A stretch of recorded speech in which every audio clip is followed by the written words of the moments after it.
بەناوی خوا گەورە و میهرەبان ئەمڕۆ وەک مەڵبەندی سۆرانی کۆمەڵی دادگەری کوردستان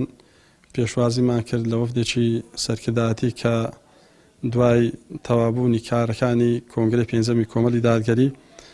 بە بڕیاری ئەنجومەنی سەرکردایەتی لیژنەیەک پێکهێنراوە بۆ بە مەبەستی بەدواداچوون بۆ کاروباری تەشکیلەی مەڵبەندەکان. دیارە ئەمڕۆ ئێمە پێشوازیمان لەو لیژنەیە کرد و لە نزیکەوە ئەو لیژنەی لەگەڵ برانی ئامادەبوو لە ئەنجومەنی مەڵبەند تاوتوێ و ڕاوگۆڕینەوە کرا لەسەر دەستنیشانکردنی بەرپرسی مەڵبەندی داهاتوو و هەروەها لەسەر ڕێخستنەوەی ستافی کاتژێڕی و تەشکیلکردنەوەی ئەنجومەن و بازنە و دەستەکان. بۆ مەبەستەش لە نزیکەوە بران تێبینی و سەرنج و ڕابۆچین و خۆیان خستە ڕوو و بەلەباری ئەو برابڕێزانش